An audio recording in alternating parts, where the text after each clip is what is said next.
President. Hey! How are you, sir? Hey, yes, sir. You look good too. Fleming Begay. Very good. Fleming Begay was one of the co-chairmen for Trump president. I know that. Yes. You know the brigade, you don't know the brigade? Yeah. Right. Great champion. A golfer, right. Great champion. Yeah. Thank you. Wonderful, in fact, wonderful. Thomas H. Wonderful. Very good. Come on. Thomas. Go ahead. You go ahead if you'd like to do. I like that.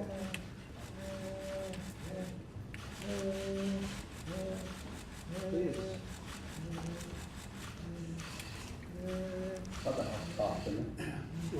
You want to sing? You want to sing? Go ahead. You want to sing? Oh, yeah, okay. I see what in Todd.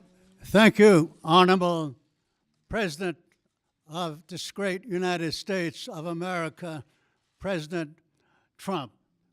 Thank you for inviting us, Navajo Code Talkers, to the Capitol and to the White House of this great nation we call United States. Today,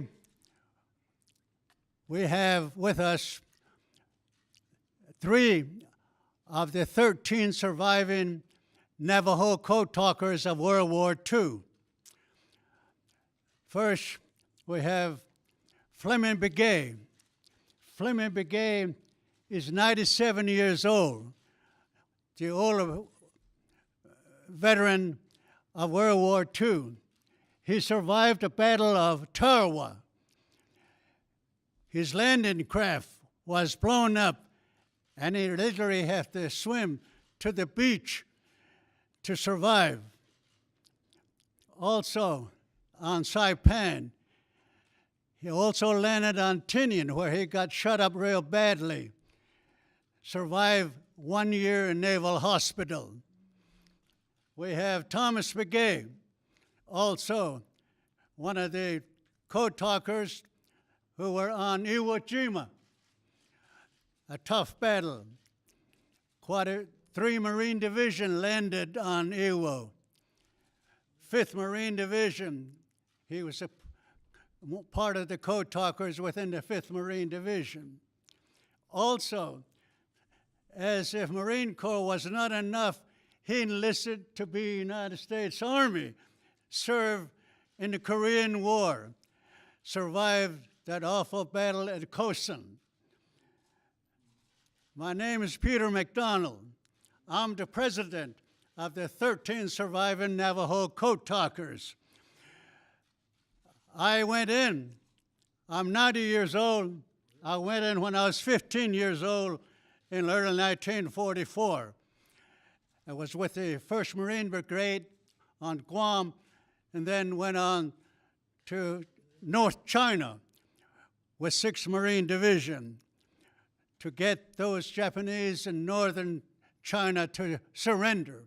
They didn't want to surrender, but it took 1st Marine Division, 6th Marine Division to get them to surrender. Eventually, we had a separate treaty ceremony in Tsingtao, China, October 25th, 1945. Navajo Code Talkers.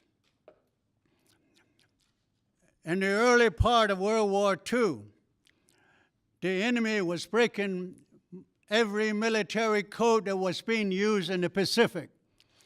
This created a huge problem for strategizing against the enemy. Eventually, a suggestion was made in early 1942, February 42 essentially, to use Navajo language as a code.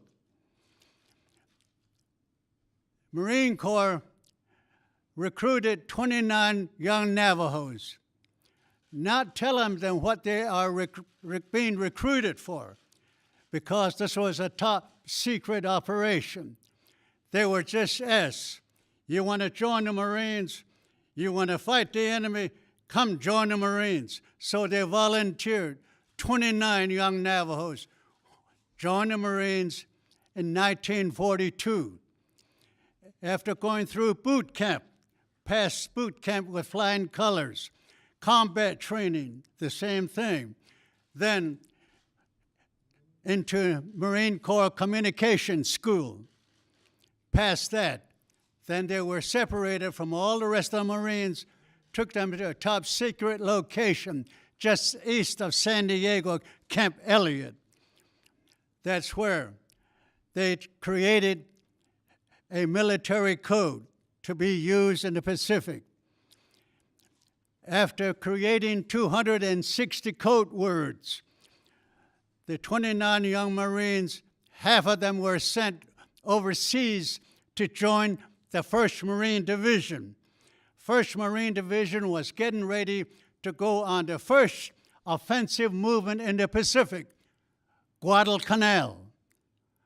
On August 7, 1942, 75 years ago, 1st Marine Division hit the beach on the beaches of Guadalcanal with 15 Navajo code talkers. This was the first battle where the Navajo code was to be tested in actual battle, to test, see how our memory would be under heavy enemy fire. Well, 3 weeks after the landing, General Vandergrift, commander of the 1st Marine Division, sent word back to the United States saying, "This Navajo code is terrific. The enemy never understood it," he said.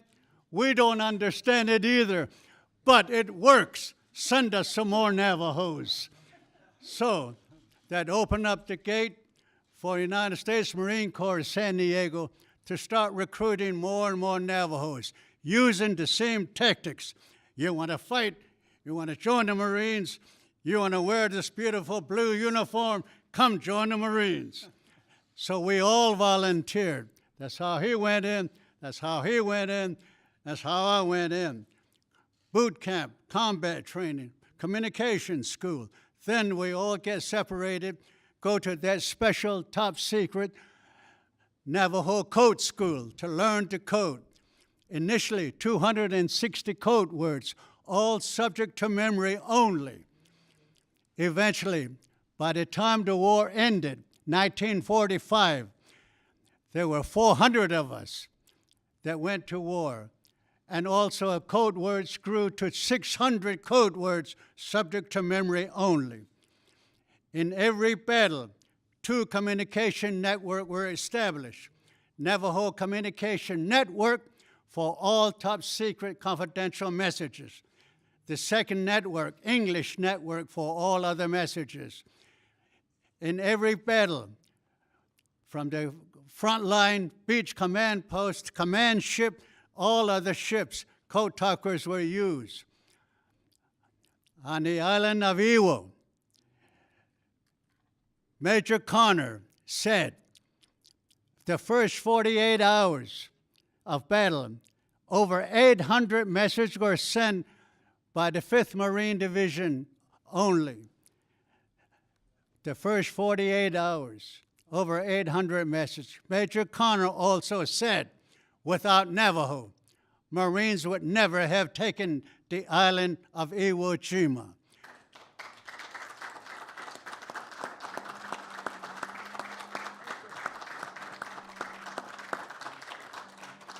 So thank you very much. The 13 of us, we still have one mission. That mission is to build National Navajo Code Talker Museum. We want to preserve this unique World War II history for our children, grandchildren, your grandchildren, to go through that museum. Why? Because what we did truly represents who we are as Americans. America, we know, is composed of diverse community. We have different languages, different skills, different talents, and different religion. But when our way of life is threatened, like the freedom and liberty that we all cherish, we come together as one And when we come together as one, we are invincible. We cannot be defeated. That's why we need this National Navajo Code Talker Museum so that our children, the future generation, can go through that museum and learn why America is so strong. Thank you very much for listening.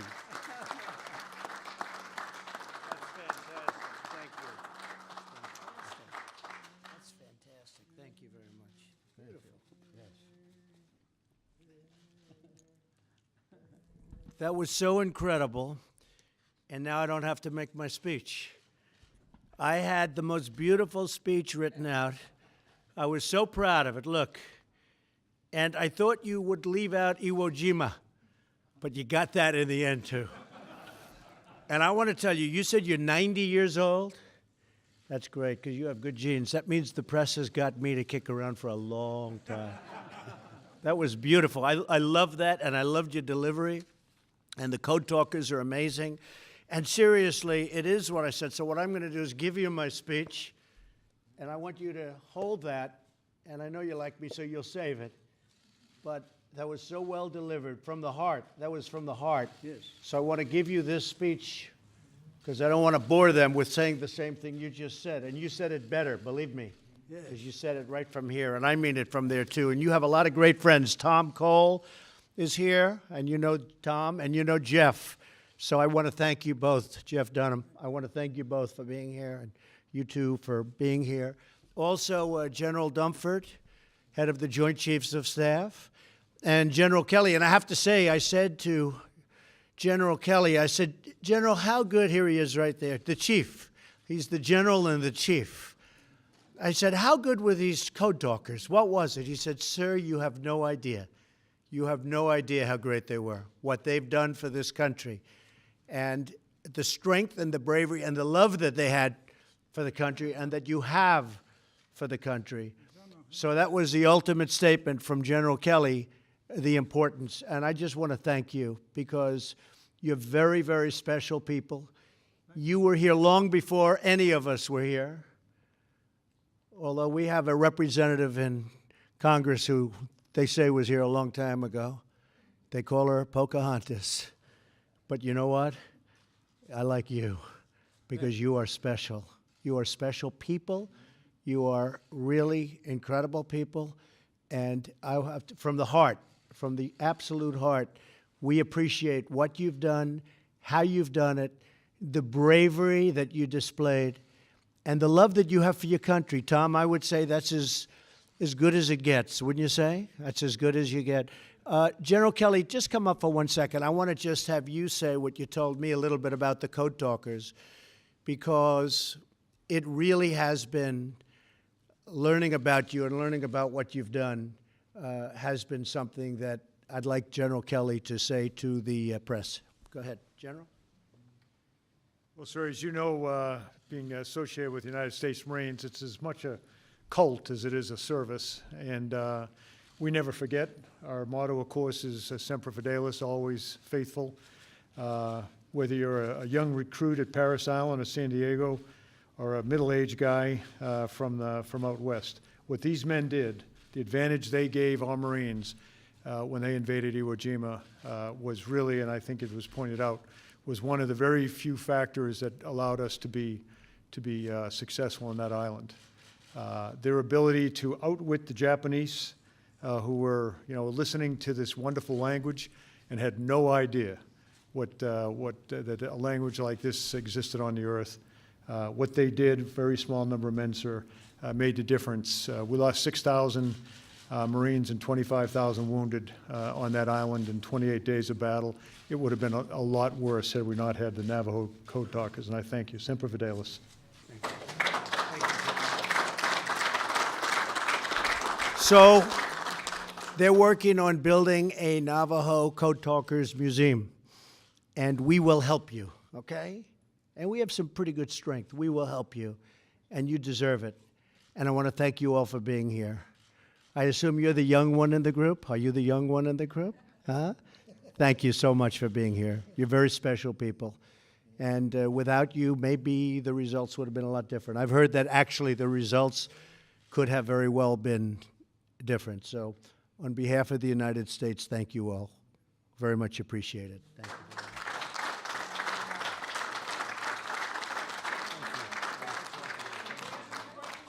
Mr. President, we know you'll succeed. America is in good hands. You have all top Marine Corps generals as your assistants here. So we know that we're in good hands.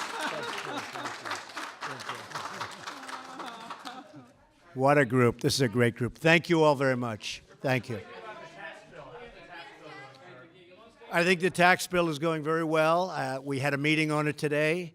It's going to be a tremendous tax cut, the biggest in the history of our country. You'll have to pay a lot less tax. That's okay. But we're going to have a tremendous, I think we're going to have great receptivity. We've had great spirit. And I will tell you, the Republican senators were up. If we win, we'll get some Democratic senators joining us. If we don't win, they won't be joining us. You understand that. But if we win, I think we'll probably have a bipartisan bill, meaning a number of people are going to come over. But I'm not so interested in that. We're really interested just in getting it passed. Again, it will be the biggest tax reduction in the history of our country. It'll bring jobs. It'll bring a lot of income coming into the country, buying product, et cetera. And I think it's doing very well. Okay? No, I think we're going to have really, I think it's going to benefit everybody. It's going to mostly benefit people looking for jobs more than anything else because we're giving great incentives. And we're going to be bringing back into this country probably in excess of $4 trillion, $4 trillion.